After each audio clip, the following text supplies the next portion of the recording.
আমাৰ জীৱন দুটা, এটা হৈছে কি হাৰ্মফুল জীৱন, এটা হৈছে কি কৃতকাৰ্যতা জীৱন, কৃতকাৰ্য জীৱন। সেইটোক ইংলিছত কৈছে ছাকচেছফুল লাইফ, আৰু এটা হৈছে মিনিংফুল লাইফ। এই কৃতকাৰ্য জীৱনটো হৈছে কি কৃতকাৰ্য সকলোৱে সকলো দিশত কৰিব পাৰে যদি ব্যক্তিজনে প্ৰেক্টিছ কৰে, ব্যক্তিজনে অভ্যাস কৰে, ব্যক্তিজনে যদি চেষ্টা কৰে। সেইকাৰণে কৈছে চেষ্টাৰ অসাধ্য সীমা নাই। এই কৃতকাৰ্য জীৱনটোত যেনেকৈ কোনোবা গাঁৱৰ ল'ৰা এটা ACS পাইছে, তেওঁ কৃতকাৰ্য হৈছে। কোনোবা গাঁৱৰ দুখীয়া ল'ৰা এটা কোটিপতি হৈছে, তেওঁ কৃতকাৰ্যতা হৈছে। কোনোবা চোৰ এটাই গাঁৱৰ পৰা গৈ বৃহৎ গুদাম এটা চুৰ কৰিছে, সিও কৃতকাৰ্যতা হৈছে। এই কৃতকাৰ্যতাৰ ক্ষেত্ৰত চোৰেও কৃতকাৰ্যতা কৰিব পাৰে, ডকাইতেও কৰিব পাৰে, ভাল মানুহেও কৰিব পাৰে। কৃতকাৰ্যতা জীৱনটোত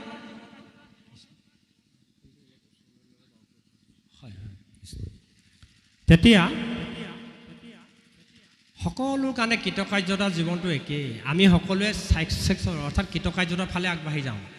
যদিও যাওঁ ক'ৰবাত নহয় ক'ৰবাত আমি থমকি ৰওঁ। ই এক বন্ধনৰ কাৰণ। কৃতকাৰ্যতাই কেতিয়াবা আমাক কি কৰে, জীৱনটো বন্ধন কৰি দিয়ে। সেইকাৰণে ভাগৱতত আমাক ওম নমো ভগৱতে বাসুদেৱায়, ওম নমো ভগৱতে বাসু, দন্তীয়া হত হচৌকাৰ চু, বাসু। এই চুটোৱে কৈছে সুকীৰ্তং ন কীৰ্তং কিঞ্চি দুষ্কৃতঞ্চ কীৰ্তং মায়া সংসাৰ ঘূৰে মগ্নোহস্মি ত্ৰাহিমাং মধুসূদনম। সেই মধুসূদন, এই সংসাৰখনত আমি কেতিয়াবা ভাল কামো কৰোঁ, বেয়া কামো কৰোঁ। বেয়া কাম কৰিলে ভাল কামবিলাক কৰাৰ লগে লগে বেয়া কামটো তল পৰি যায়, আৰু বহুত ভাল কাম কৰিলেও বেয়া কাম এটা এটাক তল পেলাই দিয়ে। বুজি পালেনে? আমি বহুত ভাল কাম কৰিলোঁ, মই ডাঙৰ IPS অফিচাৰ হ'লোঁ, মই ডাঙৰ জাৰ্নেলিষ্ট হ'লোঁ, মই কিবা হ'লোঁ, মই ডক্টৰ হ'লোঁ, মই মহান ইঞ্জিনিয়াৰ হ'লোঁ, মই বহুত জগতৰ উপকাৰ কৰিলোঁ, বহুত মানুহক কৰিলোঁ উপকাৰ, মোৰ সময় নাই। কিন্তু মই অকণমান ছোৱালী এজনীক বেয়া ব্যৱহাৰ কৰিলোঁ। সেই যিমানখিনি উপকাৰ কৰিলোঁ ইমানকণে তাৰ গোটেই জীৱনটোলৈ দাগ আনি দিলে। সেইকাৰণে কৈছোঁ সুকীৰ্তং ন কীৰ্তং কিঞ্চি দুষ্কৃতঞ্চ কীৰ্তং মায়া। এই সংসাৰৰ ঘূৰে মগ্নোহস্মি। এই সংসাৰখনত আমি কেতিয়াবা ভাল কামো কৰোঁ, বেয়া কাম কৰোঁ, ভাল কাম কৰিলে বেয়া কামবোৰক, বেয়া কাম কৰিলে ভাল কামবোৰক তল পেলাই ৰাখে। এই তল পেলাই ৰাখে কাৰণে কৈছে হে মধুসূদন মোক কৃপা কৰা, যাতে মোক এনেকুৱা কাম নকৰাবা। সেইটোকে কৈছে ছাকচেছফুল লাইফ, অৰ্থাৎ জীৱনটো কৃতকাৰ্যতা জীৱনটোৰ কাৰণে আমি এইটো ধৰি ৰাখিব বিচাৰোঁ। এতিয়া মানুহে কৃতকাৰ্যৰ ফালে আগবাঢ়ক, আপত্তি নাই, কৃতকাৰ্যতা হওক, কিন্তু মানুহৰ আটাইতকৈ চৰম লক্ষ্যটো হৈছে কি অৰ্থপূৰ্ণ জীৱন হ'ব লাগিব, সম্পূৰ্ণ জীৱন হ'ব লাগিব, হাৰ্মফুল জীৱন। সেইকাৰণে মাধৱ পুৰুষে ঘোষাত কৈছে যে হৰিৰ চৰণে শৰণ ললোঁ হৰি নাৰায়ণ, মানৱী জনম হাৰ্মফুল কল হৰি নাৰায়ণ। ঈশ্বৰৰ চৰণত শৰণ নোলোৱালৈকে হাৰ্মফুল হ'ব নোৱাৰে। কেলে নোৱাৰে? পাছত কৈছে ইয়াত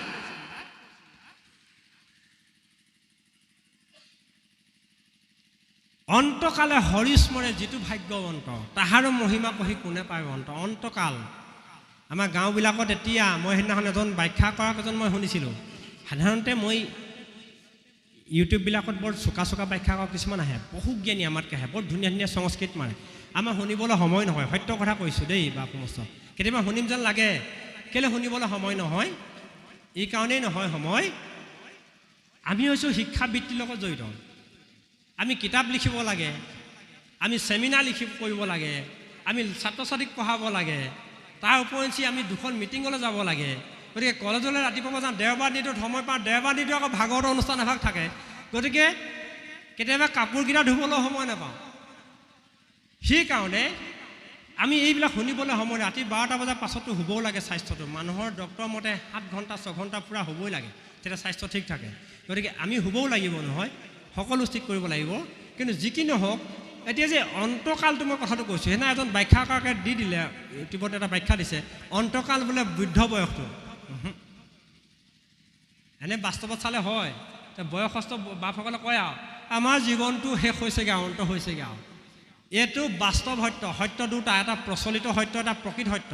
এই প্ৰচলিত সত্যটো পৰিৱৰ্তনশীল। ভাগৱতে সেইটো কথা কোৱা নাই। ভাগৱতে কৈছে মানুহৰ জীৱনটোৱে অন্তকাল, মানুহৰ জীৱনটোৱে শেষকাল। এইকাৰণে শেষকাল ভাগৱতে কৈছে যে তুমি 84 লক্ষ নৰক যোনি, 1 লাখ 2 লাখ নহয়। আজি ভাওনা আছে, ভাওনাৰ কথাটো কৈ যাম। ভাওনা বচনকেইখন আজি জানি লওক যে 84 লক্ষ নৰক যোনি ভ্ৰমণ কৰি কৰি কৰি কৰি কৰি কৰি আহি আহি আহি আহি মানুহৰ দেহাটো পাইছা। গতিকে এই দেহাটোৱে তোমাৰ শেষ দেহা।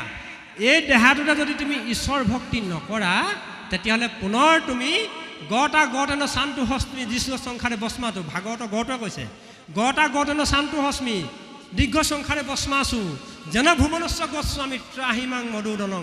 হে মধুদন, এই দীঘলীয়া সংসাৰখনলৈ এটাই কাম হ'ব, এইটো আহা আৰু যোৱা। সেইকাৰণে কীৰ্তনত উৰেষা বৰ্ণন বুলি এভাগ লিখিছে। উৰেষা বৰ্ণন দীঘৌটো দেখিছে নহয়, অসমীয়া আখৰ দীঘৌটো, হস্ৰৰ দীঘৌ, দীঘৌডালৰ এনেকুৱা এডাল নাই জানো? অঁ, এই এনেকুৱা এডাল থকাটোৱে কৈছে যে উৰেষা বৰ্ণন। তাত কৈছে কতো হওঁ ধনী দুখী তপস্বী যতে ক ৰাজা ৰাজ ভিত্ত আৰু মনুষ্য অনেক সবাৰ গৃহতে বাৰে বাৰে ভৈলো জাত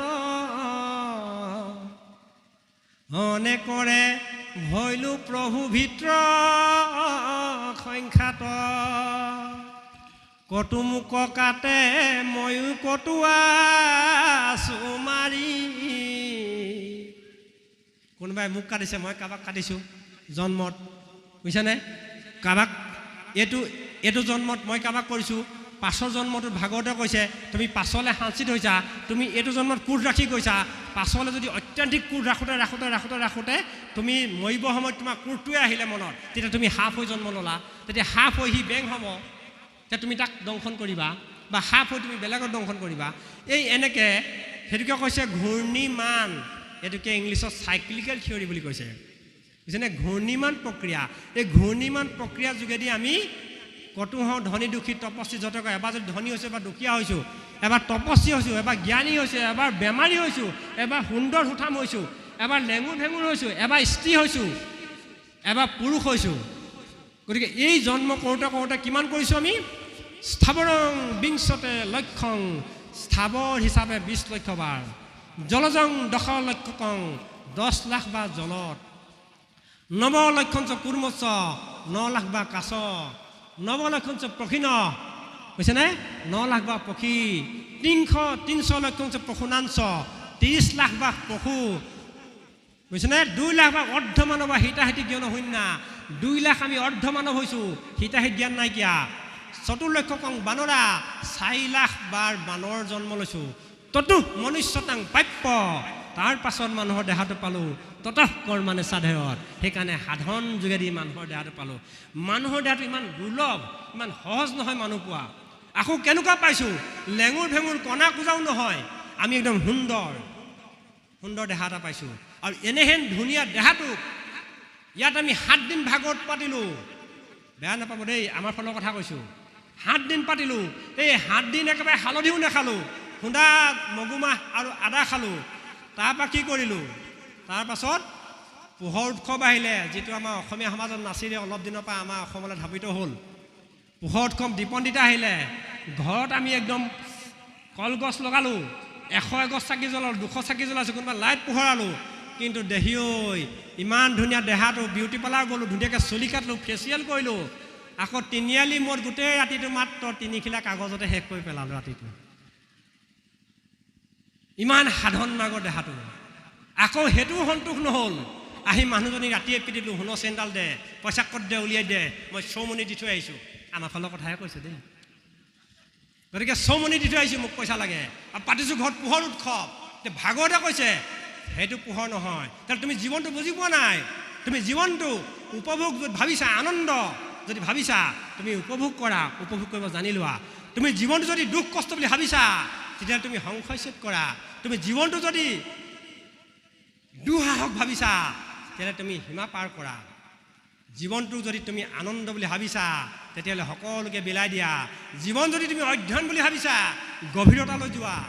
জীৱনটো যদি তুমি বন্ধুত্ব বুলি ভাবিছা তেতিয়াহ'লে তুমি সকলোকে হৃদয়ত সোমোৱা হয়নে প্ৰভু ভাগৱতে তেনেকৈ দিছে আৰু সেইকাৰণে আমাৰ আইসকলৰ বাসকলৰ 450 ওপৰত অনুষ্ঠান কৰিছোঁতো আই ফিট মৰা নাই দেই হাত হৈছোঁ আমি মানুহ দেখিলে বুজি পাওঁ আপোনালোকৰ আৰু আধা ঘণ্টামানে ধৈৰ্য থাকিব তাৰপৰা ধৈৰ্য নাথাকিব বহি থাকিবলৈ কাৰণ জৰা ব্যাধি মৰণং ভিতু অস্মিত ত্ৰাহিমাং মধুসূদনং ভাগৱতে কৈ দিছে যে এই দেহাটো লাভ কৰিলোঁ কলিযুগত জৰা আৰু ব্যাধি বুঢ়া হ'ম আৰু আমাৰ ব্যাধি চুগাৰ প্ৰেছাৰ নখ চুকীয়া কেঁচুমূৰীয়া অশ্ববৃত্ত চুলি পকা দাঁত সৰাৰ পৰা আদি কৰি আঁঠু বিষ ইউৰিক এচিডৰ পৰা আদি কৰি গোটেইবোৰ আমাৰ দেহাত থাকিব কেলৈ থাকিব ভাগৱতে কাৰণটো কৈ দিছে আজি নকওঁ সেইটো বেলেগ এদিনা মাতিলে ক'ম যি কি নহওক এই দেহাটোত আমাৰ ধৈৰ্য বেছি দেৰি নাথাকে গতিকে আৰু আধা ঘণ্টামান আপোনালোকে শুনিব ধৈৰ্য ধৰি মই জানো গতিকে আমি আধা ঘণ্টামান আৰু কথা ক'ম বেছি দেৰি নক'ম কমিটিয়ে ক'লে গধূলিলৈকে ক'বলৈ ক'লেও ক'ম আপত্তি নাই কিন্তু আপোনালোকৰ শুনা ধৈৰ্য আৰু আধা ঘণ্টামান থাকিব আমি জানো দেই বা যি কি নহওক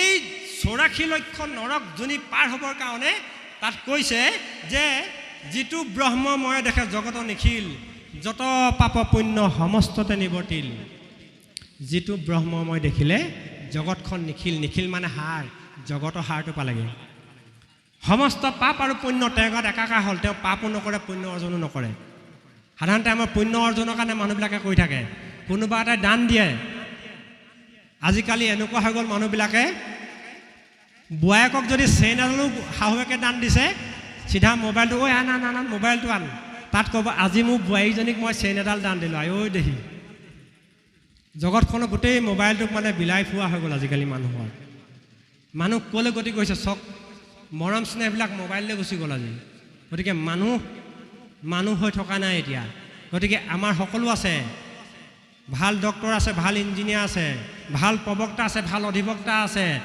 ভাল শিক্ষিত আছে ভাল বুদ্ধিজীৱী আছে কিন্তু অভাৱ ক'ত ঘটিছে সৎ চিন্তাৰ অভাৱ ঘটিছে বুজা পৰা অভাৱ ঘটিছে সেইকাৰণে ভাওনাত ভোগীব আৰু বালিযুদ্ধখনৰ যোগেদি বুজা পৰা আলোচনাৰ অভাৱৰ পাৰ্থক্য দি গৈছে বা যি কি নহওক ভাওনালৈ যাম এতিয়া যে জগতখন যেতিয়া নিখিল দেখিলে গতিকে সেইজনে কৈছে একো দৰকাৰ নাই সমস্ত পাপ আৰু পুণ্য তেওঁ অৱতৰণ কৰিলে গতিকে আমি জগতখন নিখিল দেখিবলৈ হ'লে আমি কি কৰিব লাগিব সেইকাৰণে ভাগৱতে কৈছে 4জন মানুহৰ 4টা শ্ৰেণীৰ মানুহে শৰণ ভজন ল'বলৈ নিবিচাৰে এই ভাগৱতত ঈশ্বৰ চৰণলৈ যাবলৈ 4 শ্ৰেণীৰ মানুহে নিবিচাৰে বেয়া নাপাব দেই আমি জানিব লাগিব যিটো ব্ৰহ্মজ্ঞানী সি সবে দেখে মিছা যিজন ব্ৰহ্মজ্ঞানী সি সকলো জগতখন মিছা দেখিলে তেওঁ শৰণ ভজন দৰকাৰ নাই যিটো পূৰ্ণভোগী তাৰ নাই ইচ্ছা যিজনে ভাবিছে বুজিছেনে 4 ঠেঙীয়া ভিতৰত মই চকীখন নাখাওঁ উই যোৱাৰ ভিতৰত পাৰিলে প্লেনখন নাখাওঁ বাকী সকলোকে খাম জীয়াই থাকোঁতে দাঁতকেইটা আছে মানে খাব পাৰিম সেইজনৰ ভাগৱতৰ লগত দৰকাৰ নাই তেওঁ শৰণ ভজনৰ দৰকাৰ নাই যিটো মহামূৰ্খ সি একোকে নাজানে গতিকে যিটো মহামূৰ্খ সি ৰাতিপুৱা হৈছে গধূলি হৈছে সি আৰু সেইটোৱে জানে যিটো গুৰুদোহী সি একোকে নামানে যিজন গুৰুদোহী হ'ব সি আৰু পৃথিৱীত একো নামানে বিষয়ীজনৰ তাতো নাই প্ৰয়োজন যিজন অতি বিষয়ী সেইজনৰ ভাগৱতে কৈছে ইয়াত প্ৰয়োজন নাই এই কেইগণ নাই শৰণ ভজন এই কেইগণ বোলে শৰণ ভজন নাই তে শৰণ ভজনৰ মন্ত্ৰ ব্ৰহ্মাণ্ডৰ বাজ বিচাৰিলে লগ পাই আনন্দে হৃদয়ৰ মাজ এই ব্ৰহ্মাণ্ডৰ বাজ বস্তুটো শৰণ ভজন গুৰুজনে আনি আমাক দিলে চাওকচোন দিলে কাৰণে আপোনাৰ আজি এই ভাবুকা শৰণ ভজনৰ তাৎপৰ্য জানিব বিচৰাৰ কাৰণেই আজি অনুষ্ঠান কৰিছে নহ'লে কাইলৈ ভাওনাখন পাতি থৈ দিয়া হ'লে হৈ যায় আপোনাৰ হ'ব নিচিনা চিন্তু ব্যক্তিসকলে আজি এখেতৰ লগতে আৰু 10জনৰ লগতে এই অনুষ্ঠানটো যদি যোগ নিদিলেহেঁতেন এই অনুষ্ঠানটো হয় জানো কেতিয়াও নহয় ভাগৱত ই কি হ'লহেঁতেন 900 পৰ্বতা হ'লহেঁতেন কি হ'লহেঁতেন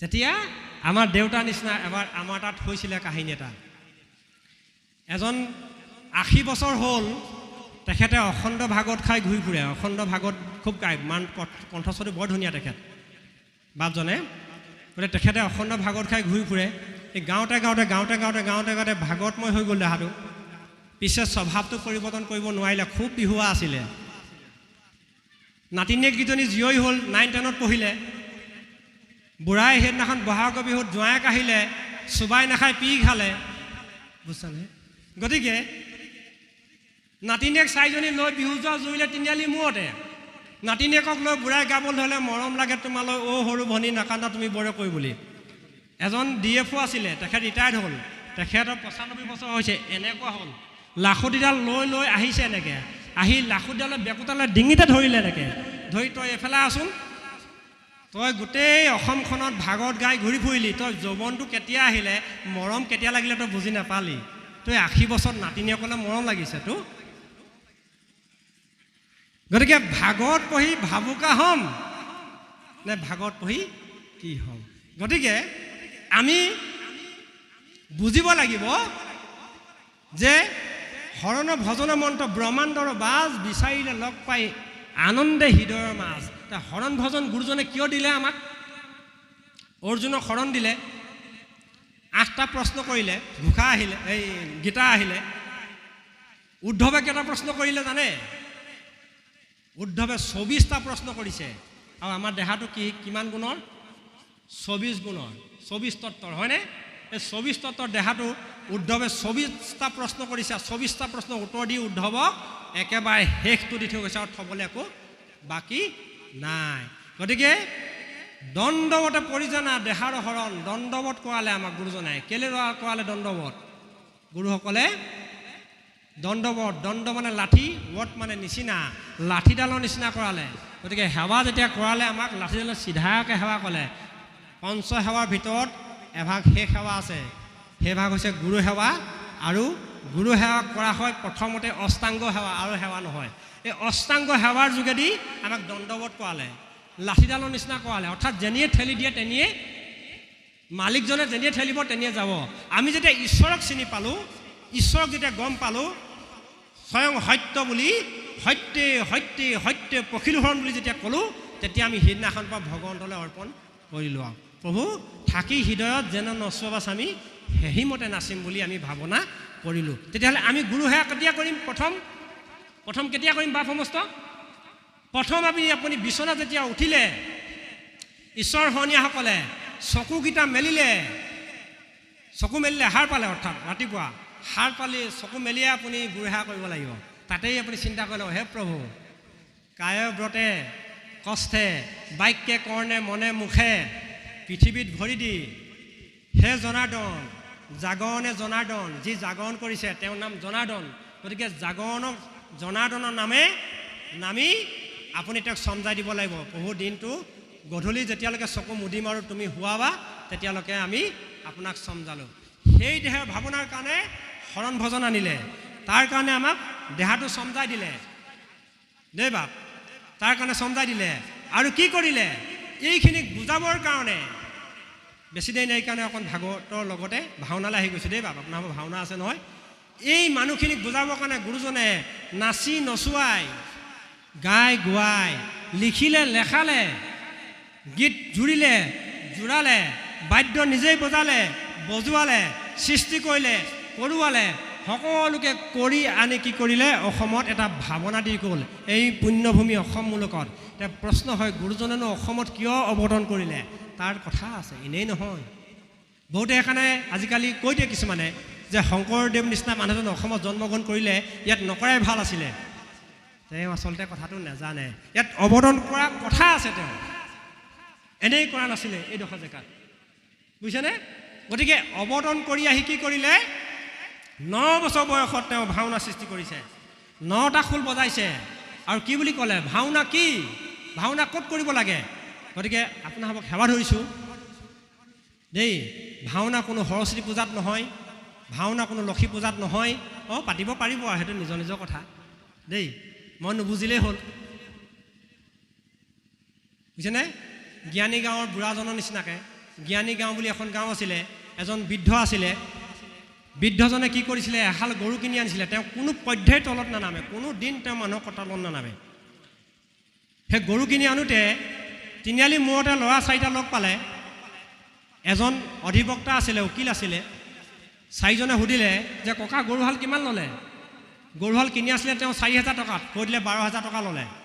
তেওঁ উকিলজনে কৈছে, ল'ৰাকেইটা কৈছে যে কোনো পধ্যেই এহাল গৰু 12,000 টকা নহয়, আপুনি কি ভিত্তিত 12,000 দিলে? বোলে মই চিল মাৰি আনিছোঁ, ৰচিদ লৈ আনিছোঁ, তহঁতি যদি কি কাৰণে 12,000 টকা নহয় গৰুহালত প্ৰমাণ কৰি দিব পাৰ, কাইলৈ মেল পাতিবি, মই গৰুহাল তহঁতক এনেই দি দিম। ল'ৰাকেইটাও জেদত লাগি গ'ল, পিছত না মেল পাতি দিলে। গধূলি যেতিয়া আইগৰাকীক বুঢ়াই কথাটো ক'লে, বুঢ়ীয়ে বুঢ়াক গালি পাৰিছে, জহনি মৰা বুঢ়া, তই সেইকেইটা ল'ৰা উকিল নাজান, উকিলক আগতে হাকিম বুলি কয়, হাকিম নাজান, গতিকে কাইলৈতো গৰুহালটো যাব।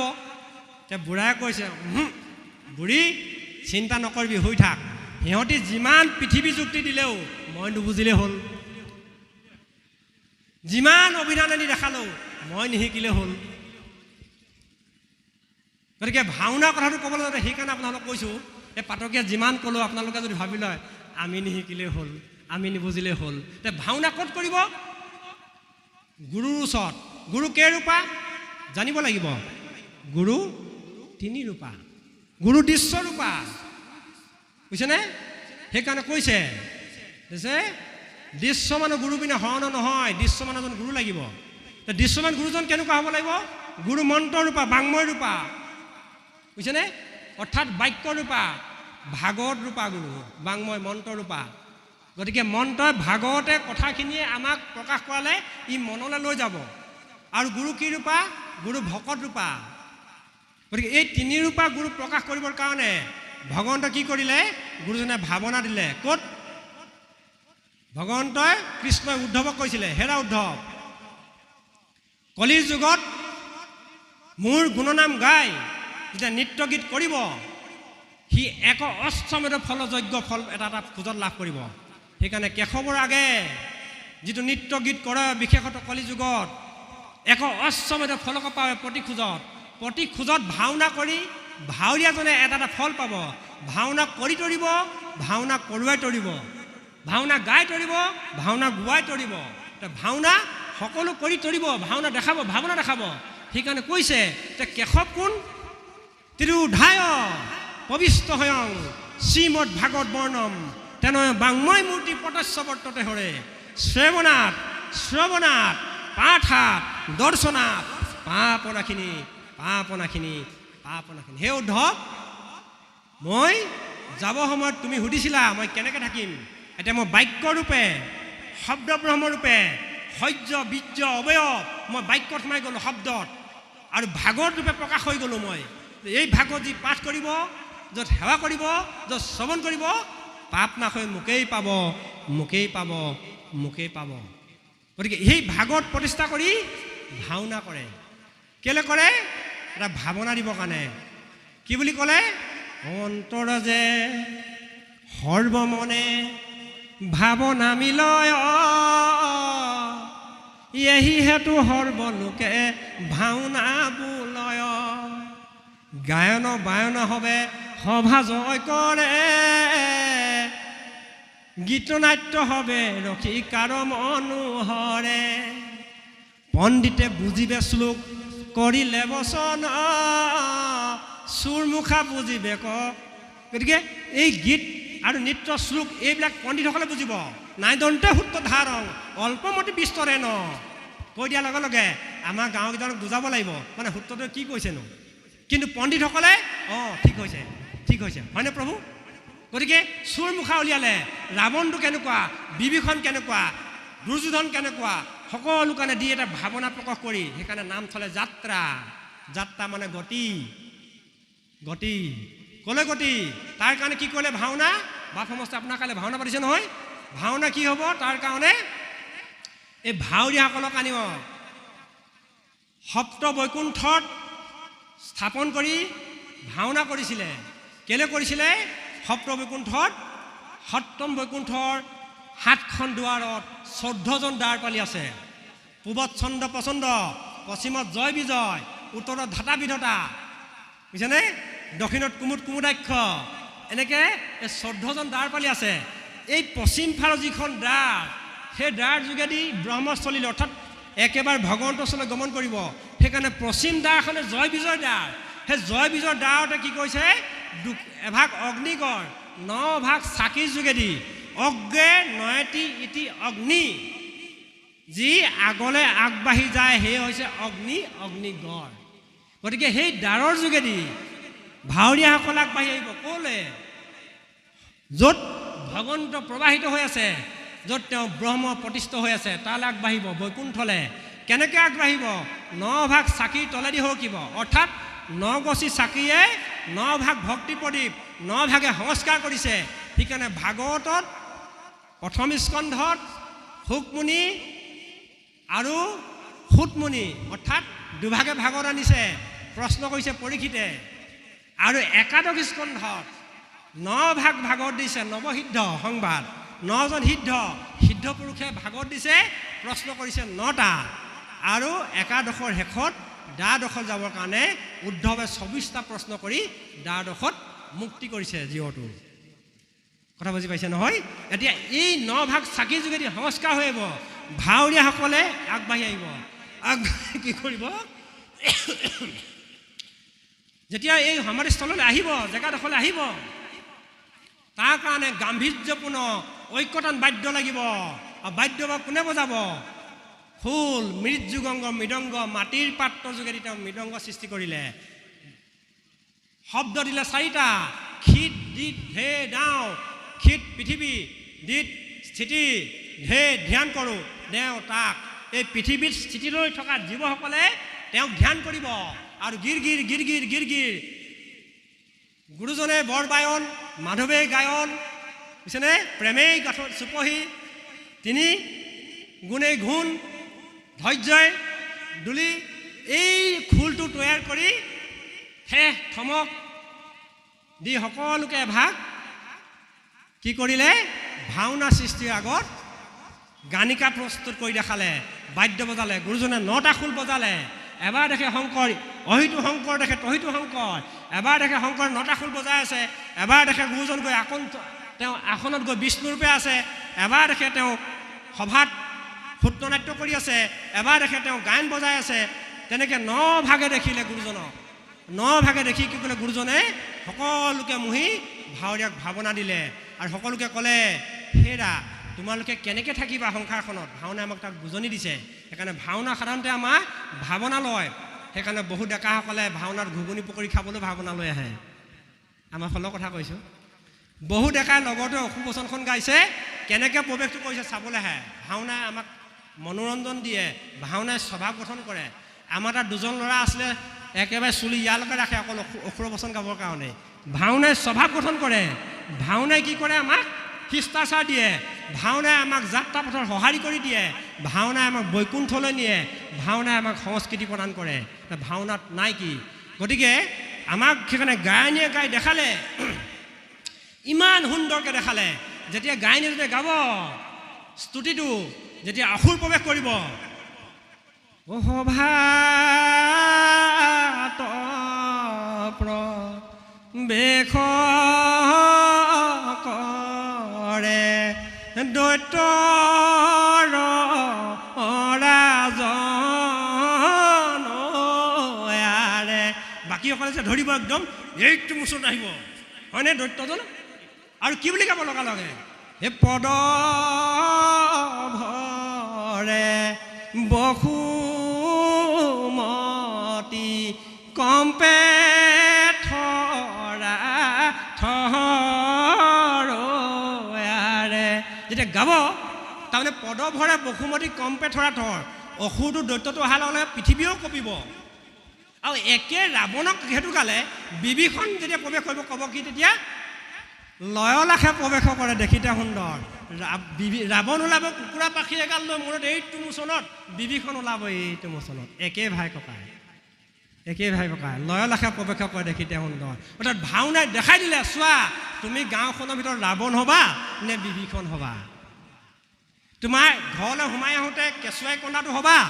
সেইকাৰণে জুনুকা লাগে আকৌ, হয় নহয় বাৰু? আমাৰ ফালৰ কথা কৈছোঁ।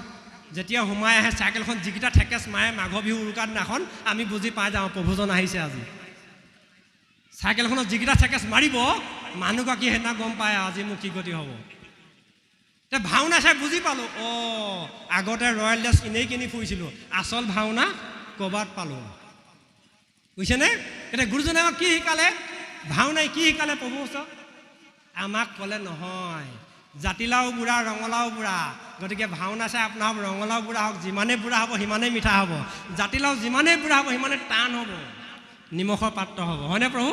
গতিকে আমি ৰঙালাও নিচিনা পকা মিঠা হৈ যাম সকলো বাপ সমস্ত চাওকচোন কিমান ধুনীয়াকৈ আছে আজি বহি লৈ গতিকে ভাওনাই আমাক গতি দিব ভাওনাই আমাক পথ প্ৰদৰ্শন কৰিব সেইকাৰণে বাপ সমস্ত আপোনালোকে ভাওনা গাই সুন্দৰকৈ ভাৱনাই তৰিব সকলোকে ঐক্যতাৰ সু দিব সংস্কৃতি দিছে সংস্কাৰ দিছে আমাক দেশত দিছে আমাক পিন্ধন সামগ্ৰী দিছে তাকে বৰ্তমান কৈছে জীৱনশৈলী কি কৈছে গুৰুজনে দেখাইছে আপোনালোকৰ প্ৰশ্ন আহিব পাৰে আমিনো কেলে এনেকৈ চেলেংখন লৈছোঁ বহুতে চেলেং চাদৰ ল'ব নাজানে এনেই এয়া চাদৰ লোৱাৰ আগতে লৈ থৈ দিয়ে বহুতে আকৌ এনেকৈ স্কাৰ্ফখন লোৱাৰ আগতে লয় দেই এতিয়া প্ৰশ্ন এটা অনুসন্ধিছোঁ মানে আমি চাওঁচোন আমি চেলেংখন কিয় লৈছোঁ আজি বাপজনে কিয় লৈছে সোঁ বাহুটো আমি উলিয়াই লৈছোঁ কিয় লৈছোঁ প্ৰশ্ন এটা আহে নহয় এভাগ অঞ্জলি বস্ত্ৰ এভাগ উত্তৰণি বস্ত্ৰ অঞ্জলি বস্ত্ৰভাগে আমি অঞ্জলি কৰিছোঁ উত্তৰণি বস্ত্ৰভাগে আমি গাটো ঢাকিছোঁ উত্তৰণিয়ে কি ঢাকিছোঁ যেতিয়া ব্যাসে কান্দিছিলে যে জগতৰ জ্ঞানী মই দেই হয় মই জগতৰ জ্ঞানী পৃথিৱীত ফিট মাৰিব পৰা ব্যক্তি এজনে আছিলে সেইজনে হৈছে ব্যাসমুনি কেলে 14 শাস্ত্ৰ 18 পুৰাণ বেদ বেদাংগ শিক্ষা কল্প জ্যোতি ন্যায় নীতি মীমাংসা সমস্ত ব্যাসে অনুবাদ কৰিলে এখন গ্ৰন্থলৈ প্ৰকাশ কৰি গৈছে এতিয়া বেদক 4 ভাগ কৰা মানুহজন হৈছে ব্যাস গতিকে সেই ব্যাসে ক'লে যে জগতৰ জ্ঞানী মই এনে জগতৰ জ্ঞানীজনে কিন্তু শেষত কান্দিবলগীয়া হ'ল কেনেকৈ কান্দিলে অকণমান ভুল এটাৰ কাৰণে এই হিৰটো আনি আঁঠু মূৰ নখ মূৰ আঙুলি মূৰ গতিকে আমাৰ কেইটামান মূৰ আছে যেতিয়া মানুহৰ অতি জৰ্জৰিত হৈ দুখ বেদনাই যেতিয়া মানুহ বয়সে জৰ্জৰিত কৰি দিয়ে তেতিয়া এই মূৰটো আনি এই দুটা মূৰত আঁঠু মূৰ দুটাত লগাই দিয়ে চিন্তা কৰে যেতিয়া তেওঁ ব্যাসে এই চিন্তা কৰিলে যে জগতখনৰ গোটেই জ্ঞানবিলাক আমাৰ পৰা প্ৰবাহিত হ'ল কিন্তু মই ক'ত ভুল লগালোঁ বুজি নাপালোঁ তথাপিতো মোৰ মনৰ শান্তি নহ'ল লোকক শান্তি দিয়ে নিজৰ কিন্তু অশান্তি হ'ল এই বুলি চিন্তা কৰি থাকোঁতে এদিন নাৰদ আহিলে নাৰদক আনিছে এতিয়া এইখিনিতে দুটা কাহিনী ক'ম সামনিলৈ আহিছোঁ কি কাৰণ কেলৈ বেছি দেৰি নাই যে দেই বাপ দুটা কাহিনী আপোনালোকক কৈ যাম এই দুটা কাহিনী আপোনালোকে সাৰোগত কৰিব উঠি অহা প্ৰজন্মসকলক আইসকলে বাপসকলক কেনেকৈ হাতীটো যিমান অঘাইতং নহওক হাতীটো যিমান বলিয়ান নহওক তাৰ মাউতটো আগত তাৰ কাম নাই হাতীটোৱে মালিকক চিনি নাপায় হাতীটোৱে কাৰোবাক চিনি নাপায় কিন্তু মাউতটোক চিনি পায় মাউতটোৱে যেতিয়া মাউতটোকো সি মাৰিব যদি মাউতটোৱে জাপ মাৰি তাৰ কাণত উঠি লৈ চকুকেইটা থাকিব নোৱাৰে অৰ্থাৎ হাতীটোৰ যেতিয়া পিঠিত মাউতটো উঠিলে আৰু হাতীটো বহ বুলিলে বহিব লাগিব উঠ বুলিলে উঠিব লাগিব গতিকে আইসকলক ধৰি লওক মানুহটো যিমান দুৰ্জন নহওক আপোনালোকে যদি সেই মন্ত্ৰটো শিকি লয় লাহেকৈ আৰু সেইদিনাখন আৰু মঙলবাৰলৈ আহিলে আৰু ধৰি ল'ব এতিয়া আমি ভাগৱত পঢ়ি শিকিব লাগিব এতিয়া এই কাহিনীটো কওঁ এতিয়া ব্যাসে যেতিয়া গোটেই পুৰাণবিলাক ৰচনা কৰিলে ৰচনা কৰাৰ পাছত ব্যাসৰ মনত যেতিয়া শান্তি নোহোৱাৰ লগে লগে এনেকৈ তললৈ মুখ কৰি আঁঠু দুটা মূৰত তেওঁ নিজৰ হিৰটো লগাই চিন্তা কৰি বহি থাকোঁতেই ক'ত বদৰিকাশ্ৰমত কেনেকৈ আছে উগুল থুগুল মনে শান্তি নাইকিয়া মনে ব্যাস যেতিয়া বহি আছে তেতিয়া নাৰদ আহিছে নাৰদ কেনেকৈ আহিছে হাতে দিব্য বীণাযন্ত্ৰ মুখে ৰাম নাম হৃদয়ত কৃষ্ণ মূৰ্তি ফূৰ্তি অবিশ্ৰাম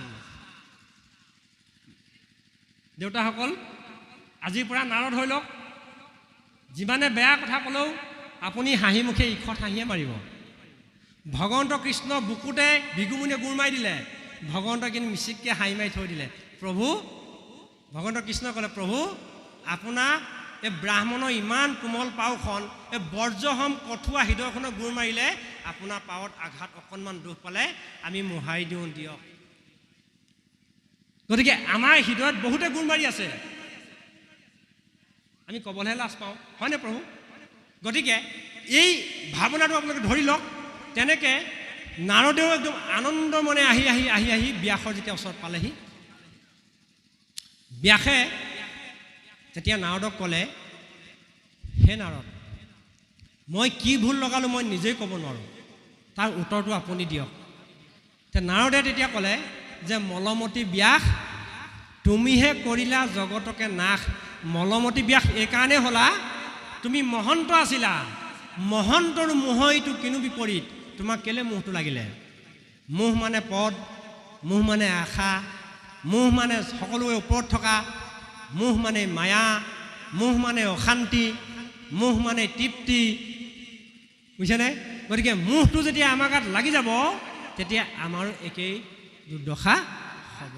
সেইকাৰণে নাৰদে কি বুলি ক'লে, হেৰা ব্যাস, তুমি ঈশ্বৰৰ গুণনাম গোৱা, তুমি এনেকুৱা এখন শাস্ত্ৰ তৈয়াৰ কৰা যি ভাগৰ যোগেদি কেৱল মাত্ৰ ঈশ্বৰৰ গুণনাম প্ৰকাশ পাব, কৃষ্ণ নামৰ বাদে অন্য নাম প্ৰকাশ নহ'ব, আৰু কৃষ্ণ নাম গাই জগত কৰিব লাগিব।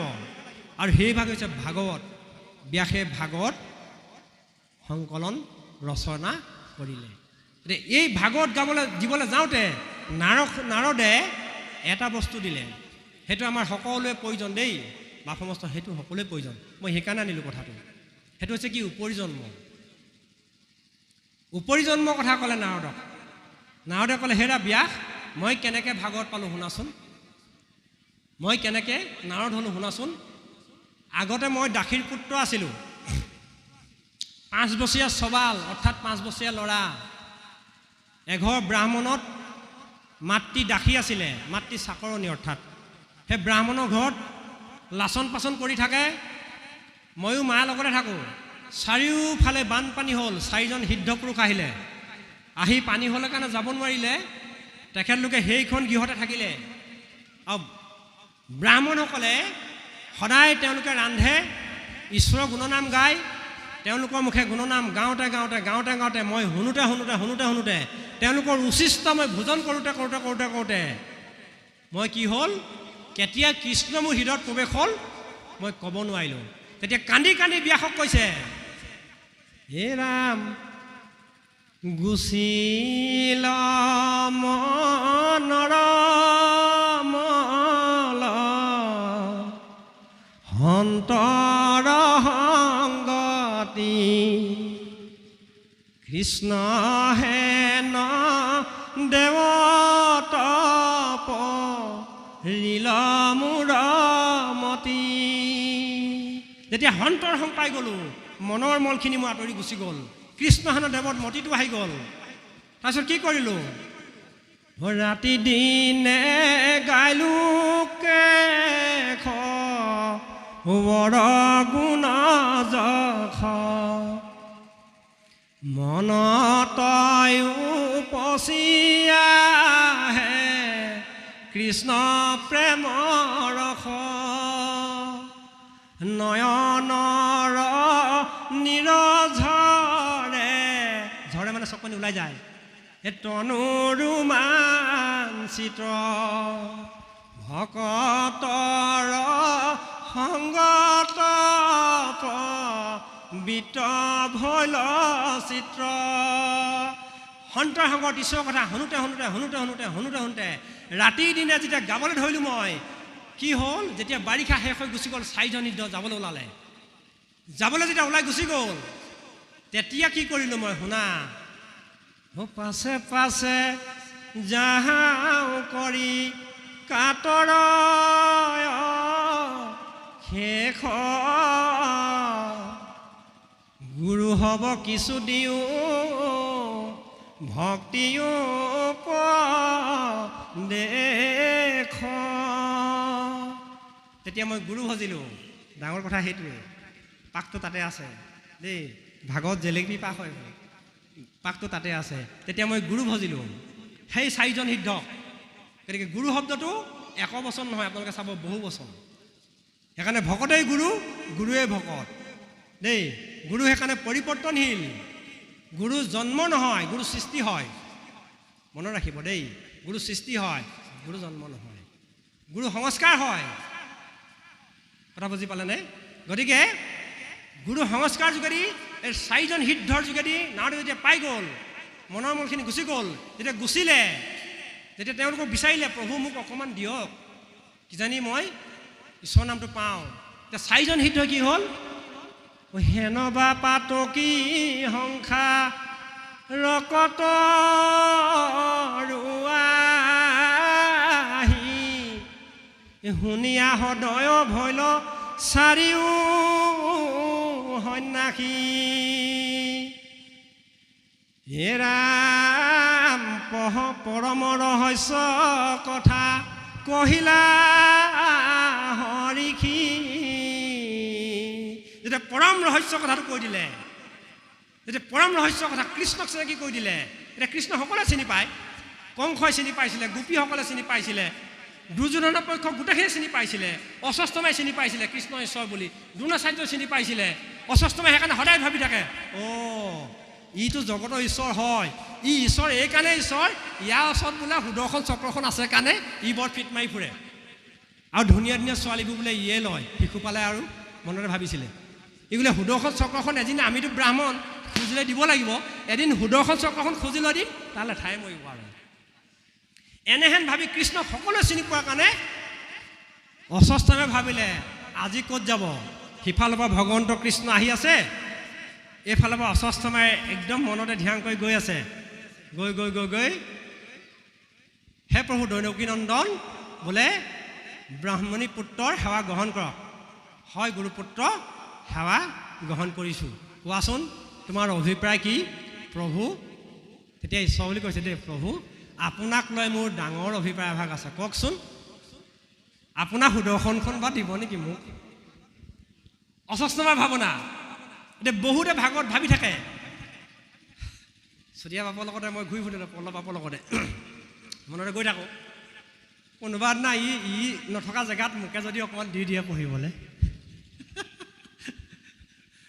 এই অশ্বস্থমাই ভাবিলে তেনেধৰণে সুদৰ্শনখন পালে মোৰতো ব্ৰহ্মপদী মন্ত্ৰটো আছে পিতৃ দি থৈ যোৱা যিটো মই মাৰিলে ব্ৰহ্মপদ হৈ যাব গোটেই জগতখন জ্বলি যাব গতিকে সুদৰ্শন পালে মোৰ লাগিছে কি মহাভাৰতৰ যুদ্ধখন মোৰ কাৰণে 5 মিনিটৰ কথাহে তেতিয়া ক'লে এই গুৰুপুত্ৰ সুদৰ্শন তৎক্ষণাত তুমি গুৰুপুত্ৰ ওচৰলৈ যোৱা যেতিয়া সুদৰ্শন ঘূৰিব লাগিলে যিটো স্পীড ঘূৰিলে গোটেই বিশ্ব ব্ৰহ্মাণ্ড কপাবল যেতিয়া স্পীডে ধৰিলে তাৰ জ্যোতি দেখি অশ্বস্থমাই মোৰ ঘৰত ঠাচকৈ ভৰিতে পৰিলে প্ৰভু আপুনি গম পালোঁ জগতৰ ঈশ্বৰ ভূত ভৱিষ্যত কিন্তু তলিক্য আপুনি জগত স্বামী ভূত ভৱিষ্যত কোনো কালে আপোনাৰ চৰণতা সেৱা ধৰিছোঁ সুদৰ্শন নিবিচাৰোঁ প্ৰভু আপুনি সম্বৰণ কৰক বোলে সুদৰ্শন তুমি গ্ৰহণ আহা তাৰমানে তাক দেখাই দিলে মই হেন কৃষ্ণ থাকোঁতে তই অশ্বস্থমা এটা ফৰিঙৰ সদৃশো নহয় তই গুৰি পৰুৱা সদৃশো নহয় গতিকে আমিও সেইকাৰণে এই ব্যাসৰ যোগেদি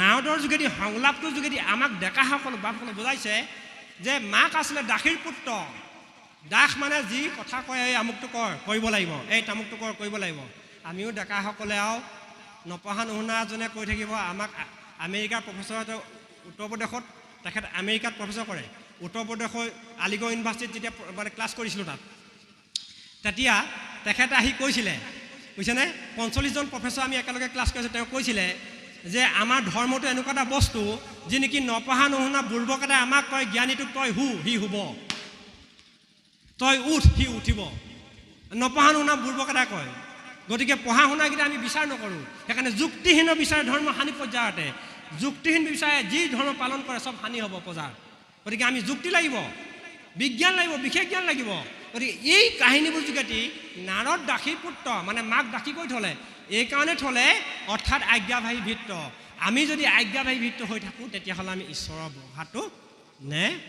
পাম কিন্তু মাক যেতিয়া চাৰিসিদ্ধ গুৰু ভজিলে যেতিয়া তেওঁ বনৰ মধ্যলৈ গুচি গ'ল বিচিত্ৰ হ'ব যেতিয়া ধ্যান কৰিলে ঈশ্বৰৰ বাক্য পাই গ'ল তেতিয়া মাকক সাপে খুটি মাৰি পেলালে সিংহ আছিলে বাঘ আছিলে বেলেগ মানুহ আছিলে মাৰিবলৈ নাপালে সাপটোৱে খুটিহে মাৰিবলৈ পালে ভাগৱতৰ কমতি তত্ত্ব নাই প্ৰভু গতিকে ভাগৱত আমি ভাবিব লাগিব সেইকাৰণে ভাগৱত 4 ভাগে প্ৰকাশ হয় ভাগৱত শব্দ 6 ভাগে গতি কৰে বাপ শব্দ ইতি শব্দাৰ্থী শব্দ অভিধানিক অৰ্থ আছে অভিধানগত শব্দগত সন্ধিগত অৰ্থ নহ'লে শব্দ হ'ব নোৱাৰে শব্দ ইতি পদাৰ্থ শব্দই পদাৰ্থ ৰূপ প্ৰকাশ কৰিব লাগিব সেইকাৰণে ভগৱন্তৰ 3টা ৰূপ নিজৰ ৰূপ আছে তেওঁ স্বৰূপ আছে আপোনাৰ পল্লৱ চুতীয়া ৰূপ এটা আছে মই দেখা নাই নহয় আজি স্বৰূপটো দেখিলোঁ আৰু তেখেতৰ এটা প্ৰতিৰূপ আছে সঞ্জীৱ চুতীয়া এটা প্ৰতিৰূপ আছে আপোনাৰ বাপৰ এটা প্ৰতিৰূপ আছে ৰূপ স্বৰূপ প্ৰতিৰূপ এই প্ৰতিৰূপটোৱে কৈ দিব মই চোৰ নে ডকাইত মানে মই গুণী নে জ্ঞানী হয়নে প্ৰভু? গতিকে এই প্ৰতিৰূপে কৈ দিব। সেইকাৰণে ৰূপ স্বৰূপ প্ৰতিৰূপ এই তিনিটা দেখাবৰ কাৰণে শব্দ এটি পদাৰ্থ, শব্দই পদাৰ্থ এটা প্ৰকাশ কৰিছে। শব্দ এটি মৰ্মাৰ্থ, পদাৰ্থ থাকিলে কিন্তু আপোনাৰ মনত যদি নাথাকে। চেনি কণা এটাক গাখীৰ আনিবলৈ দিলে, মানে কণা তেখেত অন্ধ, তাক গাখীৰ আনিবলৈ দিলে, বোলে গাখীৰ কেনেকুৱা হে? বোলে বগা, বোলে বগানো কেনেকুৱা? বোলে বগলী নিচিনা, বগলীনো কেনেকুৱা? সেইজনে ক'লে তইতো কণা হয়, গতিকে বগলী দেখাবলৈ হ'লে হাতখনকে দিলে হ'লে বগলী ঠোঁটটো এনেকুৱা। সি হেপিয়াৰ চাই পিনি ক'লে হ'লে বোলে গাখীৰো যে ভাল যাওঁ দেই। গতিকে আমি শব্দ এটি মৰ্মাৰ্থ, যদি শব্দটো মনত নাথাকে, মনৰ যদি অৰ্থটো বুজি নাপাওঁ, তেতিয়াহ'লে আমি আগবাঢ়িব নোৱাৰিম। তেতিয়া কৈছে শব্দ মনত থাকিলেও নহ'ব, শব্দ এটি পৰমাৰ্থ, এটা পৰম অৰ্থ আছে। শব্দ পৰমাৰ্থ হ'লেও নহ'ব, শব্দ এটি গুহ্যাৰ্থ, এটা গোপনীয় তত্ত্ব আছে। আৰু গোপনীয়টোত আকৌ আৰু এটা বস্তু আছে, সেইটো হৈছে কি? আমাৰ দেহা দুটা, এটা লিংগ দেহা, এটা লিংগবিহীন দেহা। এই লিংগবিহীন দেহাটো জীৱটো, এই জীৱটোক প্ৰতিষ্ঠা কৰিবৰ কাৰণে পৰম ব্ৰহ্ম, সেইকাৰণে শব্দ এটি গুহ্যাতি, এটি গুহ্যাৰ্থ, গোপনীয় তত্ত্বটো। আৰু এই গোপনীয় তত্ত্বটো হৈছে কি? ঈশ্বৰৰ বোধ বোলে বিজ্ঞানক হয়, ভক্তক তদংগ বোলে তদংগ বিশিষ্ট, ভক্তিকে ৰহস্য বোলে কহিলোঁ নিষ্ঠ। বুজিছেনে? জীৱ বুলি চৰাচৰ প্ৰাণীকক হয়, জাতি বুলি ভকতক দিলা পৰিচয়। গতিকে এই সকলো পৰিচয় পাই আমি ভাগৱত তত্ত্ব গ্ৰহণ কৰি একেবাৰে কুজি থেকেৰা পকিলে তাৰ ভিতৰৰ গুটিটো যেনেকুৱা সোৱাদ হৈ যায়, থেকেৰাটো ৰ'দত দি লৈ আপোনাৰ যেতিয়া তাক কুজি থেকেৰা হৈ যাব, সি পেট কামনি দালিত সকলোৱে খাই প্ৰয়োজন হ'ব। আপুনি ভকত তেনেকুৱা হৈ যাওক সমাজত। আপুনি পদ নিবিচাৰিব, আপুনি আসন নিবিচাৰিব, আপুনি স্থান নিবিচাৰিব, আপুনি মান নিবিচাৰিব। কিন্তু এইটো কথা নহয় যে য'তে ত'তে মান নিবিচাৰোঁ বুলি গৈ য'তে ত'তে মই সোমাই দিম, বানবিলাক খুজি মেলি। গতিকে আমাৰ ডেকাসকলক, আমাৰ উঠি অহা প্ৰজন্মক এই যিটো সূৰ্যৰ যিটো নাম লৈ যিটো অনুষ্ঠান আপোনালোকে গঢ়িছে, সূৰ্য নিচিনাকৈ আগবাঢ়ি যাওক। আমি সেৱা ধৰিছোঁ, আশীৰ্বাদ কৰিছোঁ, আৰু যাতে আপোনালোকৰ গাঁওখনৰ বালিবৰ পাতে আগবাঢ়ি যাওক। এয়া কি ভাগৱত অনুষ্ঠান হয়, আৰু আগবাঢ়ি যাওক। গতিকে এই ভাৱনা গৈ ইয়াৰ পৰা গৈ অসমৰ বিখ্যাত হওক, ইয়াৰ পৰা গৈ জগতখনৰ চিনাকি দিয়ক, ইয়াৰ পৰা গৈ আমি এই প্ৰকৃত সুৰবিলাক প্ৰকাশ কৰক। এনেধৰণে আমি আগবাঢ়ি যাব লাগিব। গতিকে যিমানখিনি কাহিনী ক'লোঁ, তাৰ মাজতে ৰস আছে, তাৰ মাজতে তত্ত্ব আছে। বাপ সমস্ত আইসকলে কেনেকৈ গ্ৰহণ কৰিছে আমি নাজানো। আমি মলমতী মনুষ্যই, গুণী জ্ঞানীহীন মানুহে অকণমান দুআষাৰ আগ ধৰিছোঁ। গতিকে আৰু অকণমান দেৰি পঢ়ক। শেষত আৰু দুষাৰ বা তিনিষাৰ এটা কাহিনী আছে, যিভাগ কাহিনীৰ যোগেদি হয়তো উঠি অহা প্ৰজন্মই ভাবিব যে আমি কেনেকৈ সংগতত্বৰ যোগেদি নিজৰ খোজ আকাশত নিব পাৰিম। অৰ্থাৎ সেইকাৰণে গুৰুজনে কীৰ্তনত এটা শ্লোক লিখিছে, বুজিছেনে? লংগ পংগয়তে গিৰিম, লেঙুৰা কোজায়ো পৰ্বত বগাব পাৰিব, এই বালিবাটৰ মানুহ পৰ্বত বগাব পাৰিব। কেনেকৈ পাৰিব? এটা সুবিধাৰ জ্ঞানৰ পৰিভৰতাৰ যোগেদি। এই জ্ঞানৰ পৰিভৰতা কি? অন্ধ মানুহজনে নেদেখে, কিন্তু তেওঁ গমন শক্তি আছে দেই, গমন শক্তি আছে। অন্ধই নেদেখে, গমন শক্তি আছে। লেঙুৰা মানুহজনে গমন শক্তি নাই, তেওঁ দৃশ্য শক্তি আছে। গতিকে লেঙুৰাজনে যদি অন্ধৰ পিঠিত উঠিবলৈ পায়, গতিকে পৰ্বত বগাব পাৰিব। এই প্ৰক্ৰিয়াটো জানিব লাগিব। এই প্ৰক্ৰিয়াটো জানিবৰ কাৰণে আমি শেষত আলোচনা কৰিম। কৃষ্ণ অকণমান দেৰি পাঠ